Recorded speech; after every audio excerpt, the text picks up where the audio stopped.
Islamist armed with a knife goes on the attack in Paris, killing one and injuring 4 others. ISIS taking credit for that attack, at least the 245th deadly one since 2015. Well, former UK Independence Party leader, Fox News contributor Nigel Farage joins us now to weigh in. Good to see you, sir. Good morning. Good morning. Thank you. And I wonder, President Trump got a call from President Macron of France before this happened, I believe just hours before it happened, where he was sort of registering his complaint about the president pulling out of the Iran nuclear deal. And the message from the president has been, we've got to get serious about Iran nuclear threat. We got to get serious about the Islamic terror threat around the world. And just hours later, look at this all over again. Yeah, well, here's the point, of course, that the regime there in Tehran, which has been there since 1979, is an extreme, radical, jihadist regime. And they, of course, want to spread their ideology, not just to the Middle East, but across the whole of the world. So, anything that can be done to bring that regime down rather than prop it up must, it seems to me, be the right thing to do. Nigel, inside France, though, you've got over 200 deaths at the hands of ISIS since 2015. What's happening there? Do they have their hands around this at all? Well, look, this particular attack was conducted by somebody who came to France as a child refugee. So, the first thing you have to say is, whilst we want to be compassionate human beings, we have to be careful about who we grant refugee status to, who we let into our countries. But the second point, and here's the really important thing, is he was already on a suspect list. He was on a list of somebody who was a potential danger to the French state. And here's the problem. There are 40,000 people in France on that suspected terrorist or potentially dangerous list. So France has a massive problem because even if you increase and boost security, policing and all the rest of it, how on earth do you follow and monitor 40,000 people? So the one thing we can say with absolute confidence is we will see more of these attacks. Yeah, and it's not just in France. It's right where you are as well. It's right here in New York City as well. The bridge I'm looking at behind you, how recently that attack was, and the knife, the stabbings that have gone on in London. Talk about where you are and just the policies. Let's draw a distinction here, between terrorism and the knife attacks. Now, London crime itself, what we've seen is a 44% increase year on year in the murder rate going on in this capital. It's mostly knife crime. It's mostly associated with gangs. It is mostly black-on-black crime, although nobody has got the courage to stand up and say that for fear of being thought to be racist. And our police force, which used to, in areas of high crime, carry out stop and search. Stop people, frisk them down, see whether they had knives on them. Unfortunately, we've even backed away from doing that, again, for fear of being criticised as being racist. And the mayor of London, Sadiq Khan, who spends much of his time attacking Donald Trump or telling us we shouldn't eat burgers and other politically correct things, think about this. Over 60 people killed in this capital already this year, and the mayor of London has not visited a single one of the crime scenes and has not spoken to any of the families. And I think, frankly, what we've got to do here with crime in London is the police have got to get tougher and the mayor needs to rethink his priorities. Yeah, look at this tweet from the mayor. To your point, childhood obesity, a problem in London, problem in the United States. But his tweet, London has one of the highest childhood obesity rates in Europe. 40% of children aged 10 and 11 overweight or obese. As part of a package of measures in this new food strategy, proposing to ban harmful junk food ads from the entire Transport for London network. No more hamburgers than on the subway. No more burgers, right? But he's focused on transit ads for junk food, not on the stabbing deaths. Yeah, I think that's right. And I think it is about priorities. And as I say, he's also busy criticising Donald Trump and saying he's not welcome in London and all the rest of it. But he's not gripped it. And again, you see, one of the problems that we've had with Islamic terrorism is that we've actually been frightened of dealing with problems within these communities. Again, it's this fear that if you tackle a problem head on, you get called racist for doing so. We've got to bury this rubbish. Do you know something, actually, on crime in London, if we got tough with the offenders, it's black lives we'd save. Yes. So we've got to cut this nonsense, and we've got to get on doing the job and giving the police real powers. Yeah, well, these terror attacks are a real reminder of that, happening way too often. Nigel, great to have you on as always this morning. Appreciate it. Sunday. Thank you. In recent years, the digital video monopoly YouTube, which is part of the digital search monopoly Google, has been accused of trying to silence conservative viewpoints. PragerU and other innocuous center-right content providers have found themselves censored on YouTube. YouTube denies doing any of this on purpose. It was accidental, they say. We have no political agenda. Well, it turns out that's a lie. This show has exclusively obtained an internal YouTube memo from April of 2017, last year, that lays out in detail how YouTube censors videos. One of the reasons the extent of YouTube censorship isn't obvious to most people is because the company is smart enough not to scrub every video it wants to censor. Instead, many videos wind up in what the memo describes as limited state. Sounds like something out of Scientology. Videos in limited state are intentionally pushed down on the site, so they're harder to find. They're also demonetized, meaning the people who post them can't make money from them, no matter how often they're viewed. Think that isn't a big deal?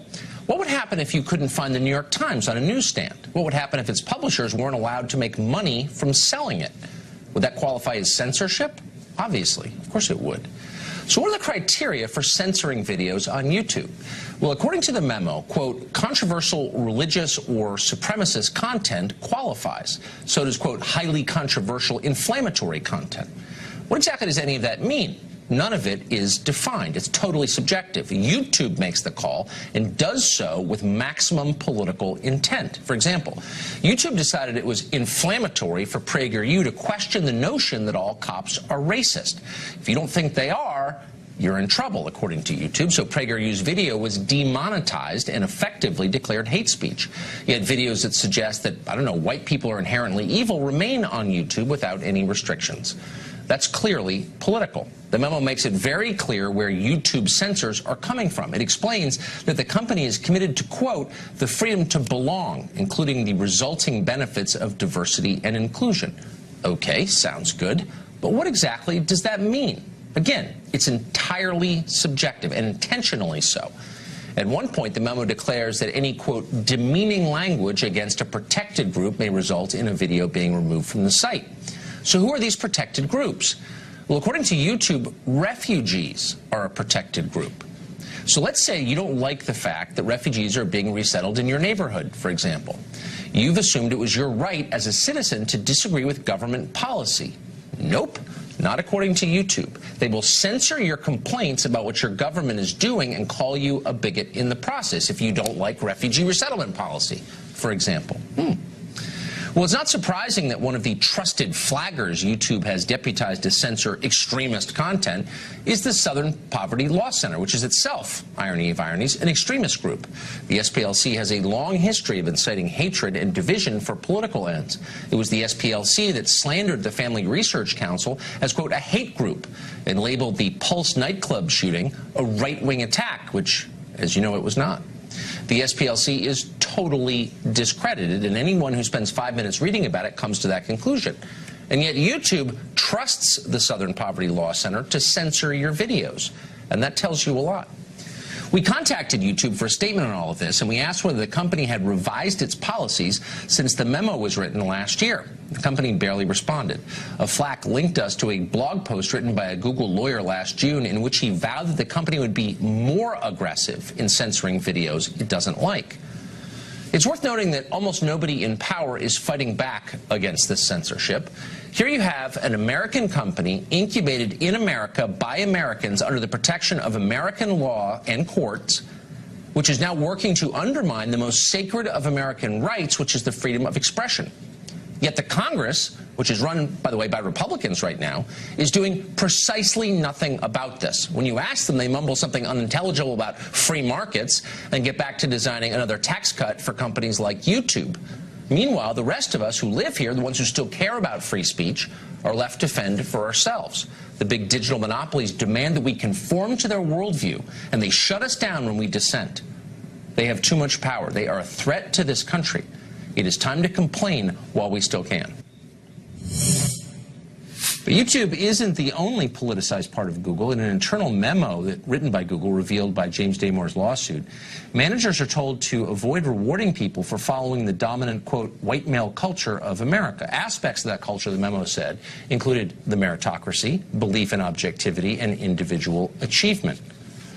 Ideas that nobody thought were race-specific until now. Harmeet Dillon is representing James Damore in this lawsuit. She joins us tonight. It's hard to believe this is even real. Tell us what the memo says. Yeah, so the memo basically says it's part of a Google program for managers called Inclusive Perf, which is Inclusive Performance, and they are coached and sometimes forced to evaluate people on managers on the feedback they give to their employees. So this memo is about when you give feedback to your employees, be careful not to give too positive feedback to white people for stuff that is white, according to Google, such as merit-based performance and individual excellence and so forth. And then, you know, when you're giving feedback to people of color, you should be sensitive to the fact that they're more likely to be in favor of group achievement and collective values. There's some negative traits associated with whites, which is supposed to be that they talk about you instead of to you, you know, so they're backstabbing. There are these gross racial stereotypes on both sides that are deeply offensive. For example, to say that this stereotype that whites care about meritocracy and accomplishment is to imply that other races don't. I mean, so this is clearly absurd. And the most absurd thing is that James Damore purportedly, after the fact, was let go because of gender stereotypes. But Google perpetuates racial stereotypes every single day in its management. It's shocking. But they don't, of course, hold their, I don't know, programming staff to these same standards. I mean, of course, they demand excellence when it comes to writing the code that is the basis of their business. Right, of course they should. Right, yeah, of course, as they should, by the way. I agree with that. So what's their response been? I mean, this seems horrifying, incredibly divisive, inherently bigoted, as you just pointed out. Are they conceding this is real? No, I don't think they get it. I mean, Google is too big to fail, too powerful to be questioned, and so they've been getting away with this. And in fact, in the face of our lawsuit, they simply describe all criticism of their race baiting and racial gerrymandering as alt-right criticism. So why are look? You've been you know, you and I had the same job 25 years ago. You've been a conservative your whole life. You're on the Dartmouth Review 30 years ago. Why are conservatives, Republicans in Washington defending this crap, defending Google? Why aren't they doing something about this? Well, I'm afraid one very crass reason is that Google spreads the money around both sides. So members of Congress and the Senate who have power to do something about antitrust issues, these gross employment violations, they don't care. It's hard to get their attention. And, you know, Google very carefully spreads the money around in the media as well, and in nonprofits as well. I mean, they're really ubiquitous and everywhere. And so as a result, people know which side their bread is buttered. And there are very few principled people who say, you know what, I don't want to take your money, Google.